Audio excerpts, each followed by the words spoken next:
Edo State Governor Godwin Obaseki has warned of a national crisis if September governorship election in the state is manipulated. Obaseki issued the warning during a stakeholders meeting in Benin City, where he was represented by his Commissioner for Communication and Orientation, that's Chris Nehikare. Nehikare condemned attempts by the opposition to negatively spin Obaseki's comments, accusing the APC of trying to exploit the instrument of violence to influence the outcome of forthcoming election. Arise analyst Dayo Sobowale joins us now to discuss the Edo State Governor's statement on the need for a free poll. Good afternoon, Mr. Sobowale. Many thanks for joining us. It's a pleasure being here, Silvia. Now, given the history of Nigeria's electoral violence, how do you interpret Governor Obaseki's warning? Do you think that it's coming from a place of genuine concern, or could it be seen as something else? Well, it's coming from genuine concern, one, and it's a direct warning. And you see, it's something to be expected if you are apprehending fraud or cheating. You try to put those you think are trying to perpetrate it, you try to put them on notice that they may not go scot-free. Although the interpretation which the other side gave it, that is the APC, is a political interpretation. And then if you know our history, you don't need to dig far. You know where they are referring to. The Awolowo Akitola episode, the 1962 AG crisis, that led to military intervention, civil war, etc., etc. But I don't think the magnitude of what is on the ground the magnitude is that big. But then it's fair warning on the part of Obaseki. And it's fair warning to INEC, it's fair warning to anybody who is trying to tamper with electoral integrity. Electoral integrity tampering is the antithesis of democracy. So it's fair warning, the way I said it. Although, if you know some issues arising from his relationship with his deputy, who has, maybe provocatively to him now, who has been restated as deputy governor by a court of law, and who has at the same time lost trying to say that Godalu should not be the Aswe, should not be the candidate. The court ruled on that yesterday. So I think in terms of violence, violence is far away from what we are talking about. Midwesterners, our Bendelites, although they've been separated to Edo and Delta State now, they are, due respect to them, a very rights-conscious people. Some will call them litigos. If you see all the disputes on the ground, they are being settled in the courts and still ongoing. So I don't think they will resort to violence. But at the same time, I think it is fair warning for a sitting governor to give a warning that electoral manipulation will not be allowed. It's fair warning.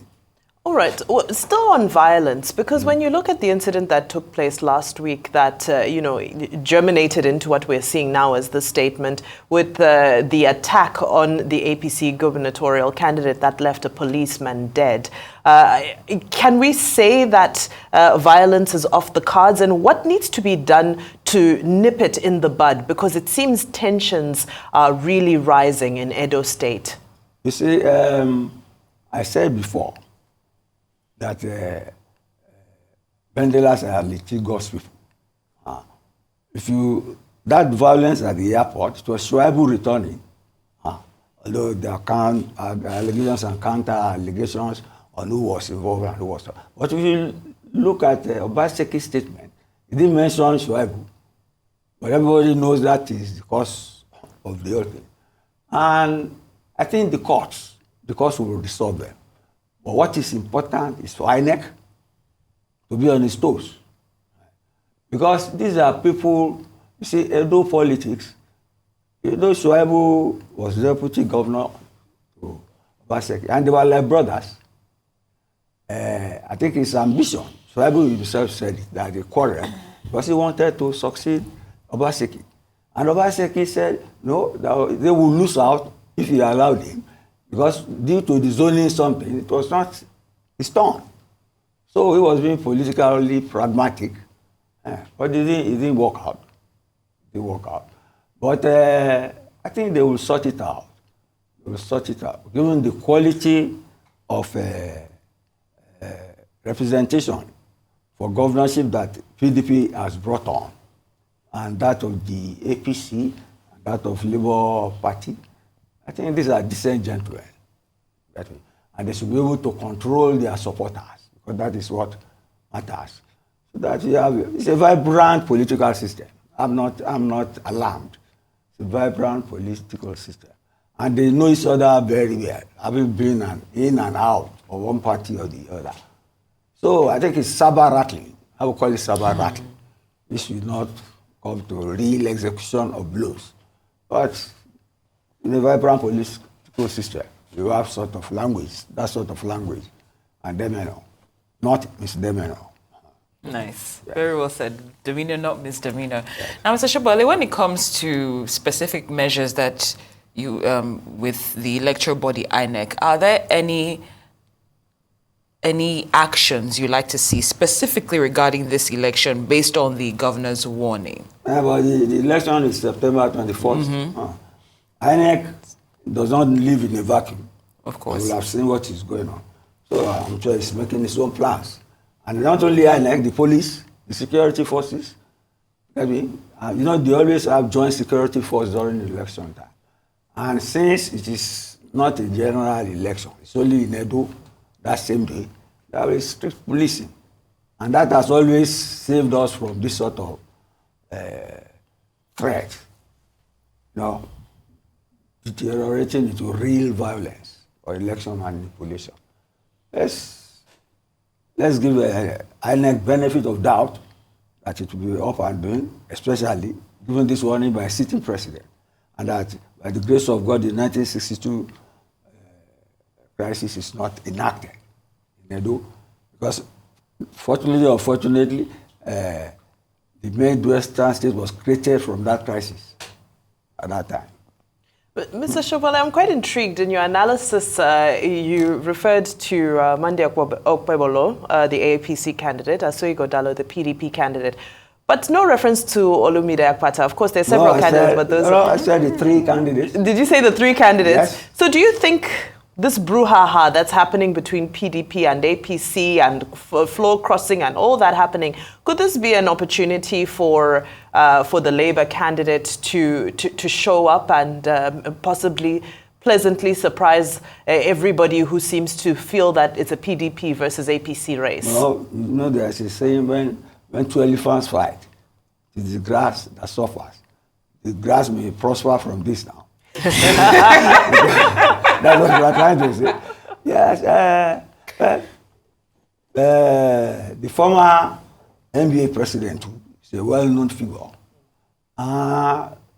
Labour too has a spread, except of course, I think he made a mistake when he went to the Oba of Benin and called himself a son of the palace, and he was corrected. But I think we are going to have a civilized, thrilling competition, because they are all decent gentlemen. They should be able to control their followers. The INEC should be able to enact a free and fair election. Okay. Ceteris paribus, things will work out. You came ready today, Mr. Sobowale.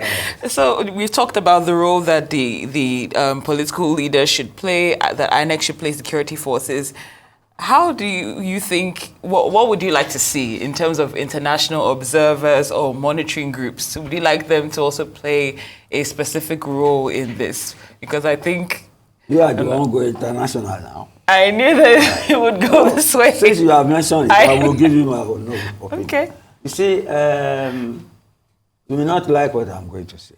I do not like the idea of international observers coming from EU or coming from nations who have rig their elections, coming to observe our own election. What credentials are they? They say who comes to equity must come with clean hands. So you remember during our last election, I never gave credence to what EU was saying.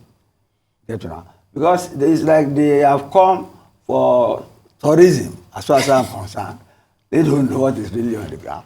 Although the intention is for them to give legitimacy to the elections, if they are free and fair. But if they just come and they are taken around like tourists in the bus, how can they really know what is going on the ground? It is a system that evolved after military rule, when people, leaders, who won the election, wanted international legitimacy to sanction their elections. Then, of course, you know that some people spend 20 years in office, some spend 40 years. And this sort of observers legitimize it. I'm not saying it's not good to have some people in the ring side, if you're having a boxing fight. You get me? But there should be people who know maybe the two boxers very well and the rules of the game, which I don't think this international, how do I put it, fanfare does to elections. So let's leave it at that. Now, of course, yesterday we spoke about SERAP and the judgment issued, the order rather, issued to INEC to investigate the last elections. Do you think that this will have any bearing whatsoever on what we might see? Of course, we've got Ondo coming up as well, governorship election. Do you think it was, impactful enough to have any bearing to how we may see elections being conducted? It should. You know what SERAP is doing? After governors and deputy governors. You don't want to be in the bad books of people after you have after you have retired. So to me, it's a form of deterrence. The governor and the deputy governor and the third, the new soon to expire, the new governor whose tenure is about to expire before election. They should be careful so that they have the law agencies coming after them after the election. So SERAP is okay. All right. Okay, Mr. Dayo Sobowale, thank you so much. We keep our eyes on Edo State. Thank you for your analysis today.